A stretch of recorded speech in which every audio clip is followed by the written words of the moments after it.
Hello and welcome to Fearless DIY Music. My name is Tristan Lass, and today we're going to be talking about winding your own pickups, kind of what goes into making a pickup, the tools that I've created for myself to be able to do so. I'm not going to proclaim that I am a pickup winding guru, but I have had some measure of success doing it. Today we'll mainly be focused on single coils, but the principles that I'll be going over in this video are translatable totally to a humbucker. You know, you're winding the coil, but then you have two instead of one, and then the assembly is a lot different with the chassis and how the magnets and everything work. But for today, we're just going to be talking about single coils, and let's go ahead and get started. So, whoa. Get everything balanced here. So this would be an example of a single coil that I have wound myself. It is basically the first step to making a pickup is you have your bottom bobbin. You then take your magnets and you press them into the bottom bobbin. Now, the way that I do that is I have this handy dandy little piece here. It's like an old IKEA tool that I put into my drill press that I then use to press the magnets into the bottom bobbin and get those nice and even and secured. To do so, I screw it onto this board, and I've got some popsicle sticks there to kind of keep everything even with the screw in and hold that bottom bobbin in place while I press the magnets in. Then the next step, I use these pieces of popsicle stick that I have measured and then cut into a 90-degree angle, glued together, and I put those on the bottom bobbin to support the top bobbin as I press it in. And that gives me a very close approximation to where the top bobbin needs to be. And once again, using the same tool in the drill press just to press down.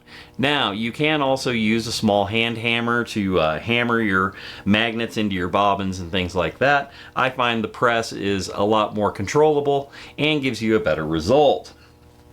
So, and then I use a rubber band, I should say that, to hold these two pieces in place around the magnets while I press the top bobbin in.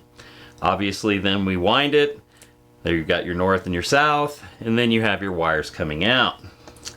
All right, we'll keep the pickup around. So once you have your bobbins put in place and your magnets in place, you're ready to start the winding process. So I have created this machine to wind pickups. Now, this is an old motor from an organ, actually. You can see the wooden pulley on there. I use double-sided tape to hold the bobbin onto the pulley. I have a mechanical counter here, and I have a... Oh, geez, what is going on here? My phone's going nuts. All right. Anyway, don't need to know about that at the moment. Let's keep moving. So I have a mechanical counter here, and I have that joined to the shaft of the motor, and I have a 1-to-1 ratio from the shaft of the mechanical counter to the pulley.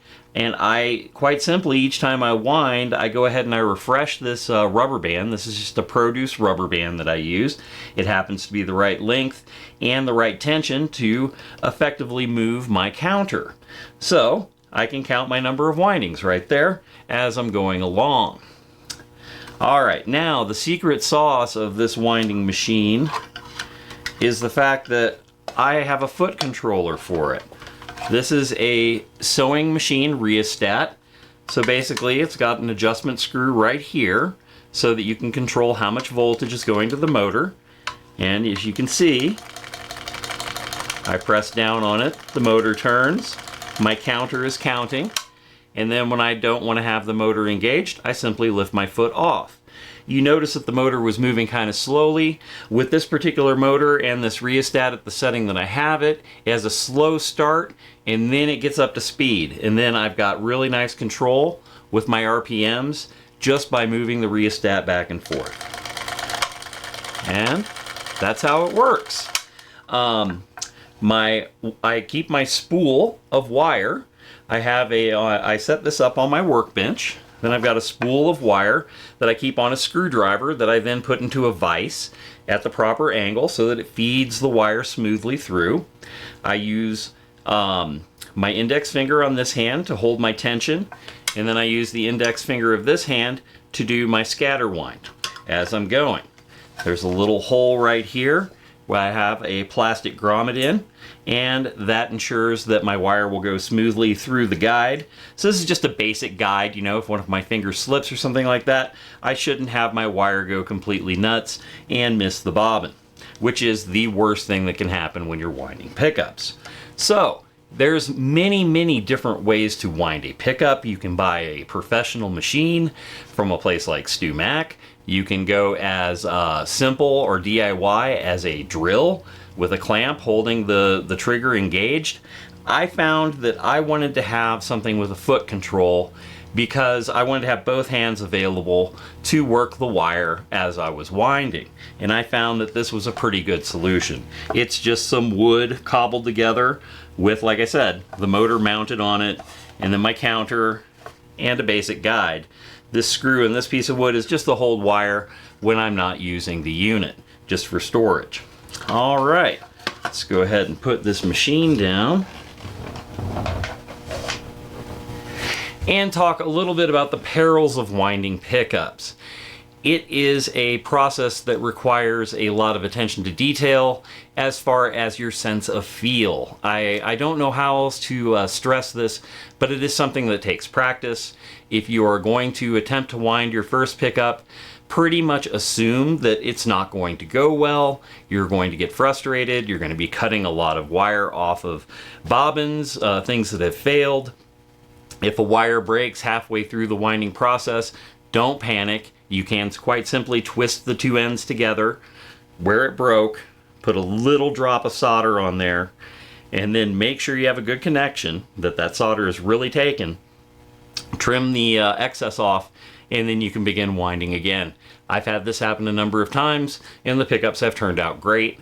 As long as it's a strong connection and you're not having a short out anywhere due to too much compromise on the shielding that's on the wire. All right, and for the record, I use a 42 gauge wire, and I'm just using Stewmac kits for my single coil bobbins and magnets. Then, when you're all done winding and you get everything soldered and you have your leads soldered off of your pickup, let me grab that real quick. So you have your beginning right here on this part of the pickup, and then you have your end here. And what you're doing when you're in the winding process is you just have these kind of like wound around through those holes. Then when you're all done winding, you solder your leads on. And I just use the same wire I use for everything for my leads. And once you have all of that put together, then you're going to move on to, and now I've completely lost my train of thought, which is awful in the middle of a video to do that. But anyway, so once you have your leads soldered in, you're ready to go ahead and test the pickup to make sure that your resistances are good. But before you do that, you have to magnetize it.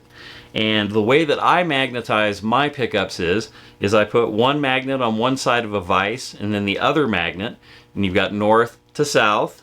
And then you move the pickup in between the two magnets to magnetize them. There is an excellent tutorial on how to do this at the Stewmac website, which details how to use their kits and stuff like that. So I'll put a link to that down below in the description so that you can read the exact specs for how to do so. So anyway, after it's magnetized, test it and see what your resistance is. If you're getting no reading, that means that more than likely you have broken a wind somewhere in there. And unfortunately, unless you know pretty much where that is, if it's not too many winds in, you can maybe unwind the pickup, go back and repair it. My advice is, if you're running into that sort of issue, I think that you should just start over, because it's not worth the heartache of trying to sit and hand unwind wire to find where the break is. And then sometimes if you unwind so much wire, you've lost basically all of your output for that pickup. So you put together the bobbin, got your magnets in there, You wind the pickup, you have your start and your finish, your north and your south.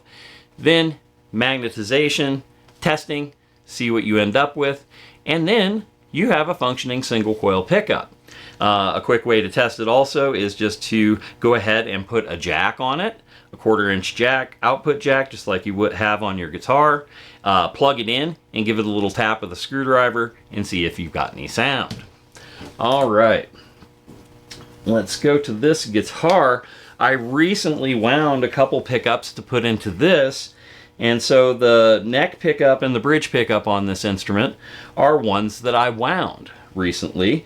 And let's just take a little listen. One thing I can say about these two particular pickups, they have a lot of clarity. They have nice output. I have about 8,000 winds on this one and about 6,500 on this one. The neck pickup, it has really nice output for single coils and really nice clarity. I'm super happy with the way these have turned out. There is something to winding your own pickup and getting that, you know, random scatter wind rather than just like, you know, what a machine would do. All right, let's take a little listen to the neck here.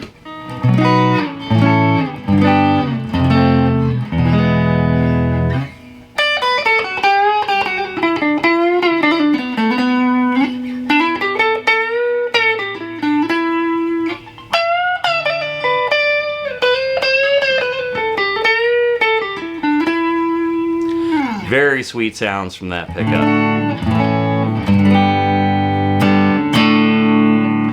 All right, let's go to the bridge. Nice and bright.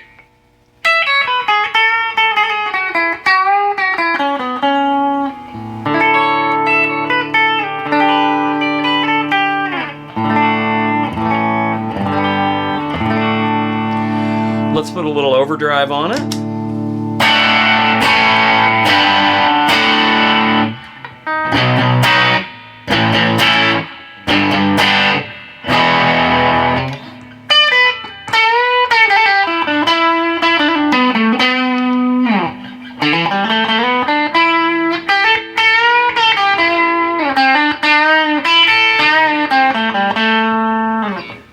Let's go to the neck.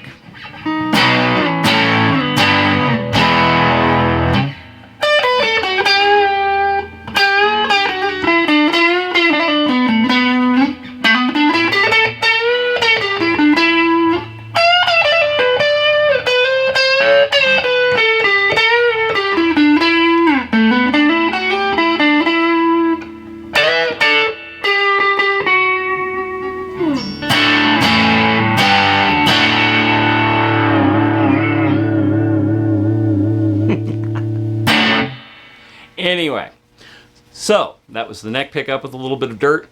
I am very happy with the way these pickups turned out. They sound great. They have a lot of clarity. They have a brightness to them, even in the neck position, that I find very, very appealing, and but not with all the kind of like quacky, brittle thinness that a lot of times happens with an inexpensive Strat pickup or a machine wound Strat pickup.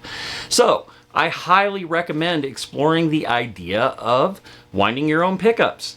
It's not that difficult to do. It's all about the feel of the wire as you are actually winding, and it's about attention to detail. Make sure that your magnets are well fitted into the bobbins and that your bobbins are all secured and have a nice even, you know, you don't want to have one side higher than the other. You want it to all be nice and even. And then a decent machine to wind with. I highly recommend just exploring all the options. Maybe you come up with a Rube Goldberg contraption like the one that I did, and then have fun with it and realize that you're going to need a lot of spools of wire because it's really easy to break and it takes time to learn how to do it. But you can do it, and I hope you give it a shot. All right, if you made it this far into the video, I would really appreciate a like and a subscribe. Subscriptions are going up, channel's doing very well, and I want to keep that going. Comments? Do you have a string winding machine that you'd like to share with others, or a concept, or something that I overlooked in this video? Also, shares and likes, greatly appreciated as well. All right, smash that subscribe button, and we'll see you next time with more content. You take care.